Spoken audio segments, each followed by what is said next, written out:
ములుగు జిల్లాలో పిహెచ్సికి తాళం వేయడంపై సర్వత్రా విమర్శలు వినిపిస్తున్నాయి. పేరూరు ప్రాథమిక ఆరోగ్య కేంద్రంలో ఈ ఘటన జరిగింది. వైద్యులు లేదా సిబ్బంది అందుబాటులో లేకపోవడం వల్ల రోగులు తీవ్ర ఇబ్బందులు పడుతున్నారు. 24 గంటల విధి నిర్వహణలో ఉండాల్సిన డాక్టర్, పిహెచ్సి సిబ్బంది ప్రజల ప్రాణాలతో చెలగాటమాడుతున్నారని, ప్రజల ఆరోగ్య పరిస్థితిపై డాక్టర్ నిర్లక్ష్యం వైఖరి విడనాడాలని, ప్రభుత్వ ఆసుపత్రికి తాళం వేసిన వేళలలో అత్యవసర పరిస్థితులలో పేషెంట్లు వస్తే పరిస్థితి ఏంటని స్థానికులు ప్రశ్నిస్తున్నారు. రైట్, ఇదే అంశానికి సంబంధించి మరిన్ని అప్డేట్స్ మా ప్రతినిధి శ్రీనివాస్ అందిస్తారు. శ్రీనివాస్, చెప్పండి. Good morning Kavya. ఏదైతే ములుగు జిల్లాల్లో పిఎస్సీలు ఏకంగా తాళం వేసిన తాళానికే పరిమితమైన ఏం చెప్పుకోవచ్చు. ఇటు నౌ ప్రజెంట్ ఏదైతే పేరూరు పిఎస్సీలో తాళం వేసి టోటల్ గా ఎవరైతే సిబ్బంది లేకుండా పోవడంతో అక్కడికి వచ్చిన కనీసం పేషెంట్లకు ఏదన్నా అయితే ఏంటి పరిస్థితి అని అక్కడ ఉన్న తీవ్ర విమర్శలు అయితే గుప్పమన్నాయని చెప్పుకోవచ్చు. ఈ పేరూరు ప్రాథమిక ఆరోగ్య కేంద్రంలో ఈ ఘటన జరిగిందని చెప్పుకోవచ్చు. వైద్యులు లేదా సిబ్బంది అందుబాటులో లేకపోవడం వల్ల రోగులు తీవ్ర ఇబ్బందులు పడుతున్నారు. 24 గంటలు విధి నిర్వహణ ఉండాల్సిన పిఎస్సీలు కనీసం డాక్టర్, సిబ్బంది ఎవరు కూడా ఆ ప్రాంతంలో లేకపోవడం చాలా కలకలం రేపిందని చెప్పుకోవచ్చు.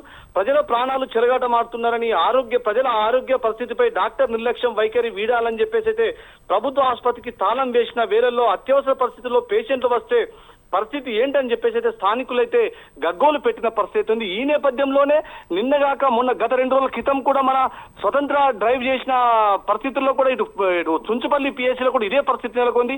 ఇటు కన్యాయగూడెం పిఎస్సీలో కూడా ఇదే పరిస్థితి నెలకొంది. దీంతో పాటు రొయ్యూరు పిఎస్సీ కూడా ఇదే పరిస్థితి ఉంది. ములుగు జిల్లా వ్యాప్తంగా ఎక్కడ కూడా ప్రభుత్వ దవాఖానలు పడికేసినాయని చెప్పుకోవచ్చు. ఎందుకంటే ప్రజల ప్రాణాలతో చెలగాటమాడుతున్న వైద్యులు ప్రైవేటు వైద్యాలు ఓపెన్ చేసి ప్రైవేట్ సెంటర్లో కూర్చొని నిత్యం ఓపీలు చూసుకుంటూ డబ్బులు సంపాదించుకుంటూ యథేచ్ఛగా వాళ్ళు ప్రభుత్వం ఇచ్చే ప్రజలిచ్చే పన్నుతోని జీతాలు తీసుకుంటామనే భావన మర్చిపోయి వాళ్ళు ఇష్టానుసారంగా విధులకు డుమ్మా కొట్టిన పరిస్థితి నెలకొంది. ఈ నేపథ్యంలోనే ఇటు కలెక్టర్ కూడా చీమకు కుట్టినట్టు కూడా పరిస్థితి లేదు. పలుమార్లు స్వతంత్రంలో కథనాలు పరిచితమైన కూడా ఈ రోజు వరకు కూడా ఇటు డిఎంఎన్హెచ్ఓ గోపాలరావు గాని, డిప్యూటీ డిఎంఎన్హెచ్ఓ గాని, ఏదైతే ములుగు జిల్లా అధికారులు కనీసం వాటి తనిఖీ చేసిన పాపన పోలేని చెప్పుకోవచ్చు.